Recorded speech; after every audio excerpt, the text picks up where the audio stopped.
you think animal exploitation is wrong? Yeah, absolutely. So she's vegetarian. I'm basically half vegetarian. We eat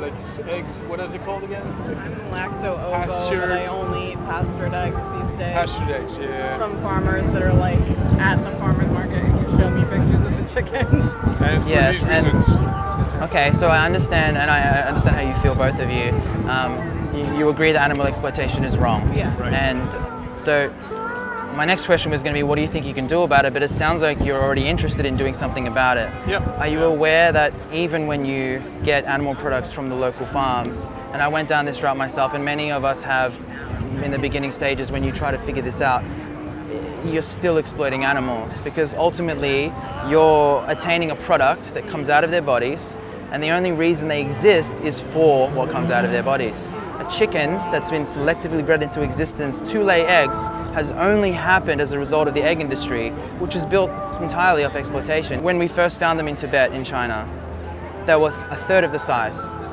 okay? They laid 12 to 17 eggs a year. An egg is a period for a chicken. It's a menstrual cycle. So once a month, roughly, right? That's naturally what they were doing. Then we selectively bred them so that we could have more eggs. Remember, we want the egg. Now they lay over 300 a year. Okay, from 12 to 17 to 300. So that's almost one a day.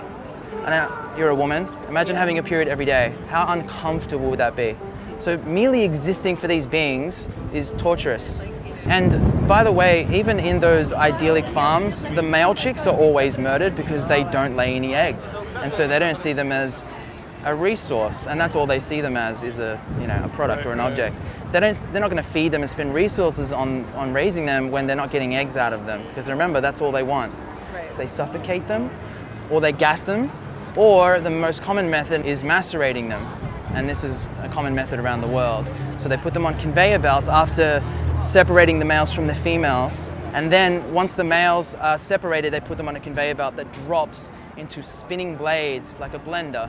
So if you can imagine, every time you consume an egg from an idyllic farm, putting some male chicks into a blender at home and pressing the on button, because that's quite literally what you're paying someone to do on your behalf, which is no different from you doing it yourself. Even if you adopt a hen from a torturous farm, and then you have them in your property and you raise them, ultimately, if you're eating their eggs, we all know why you have them there.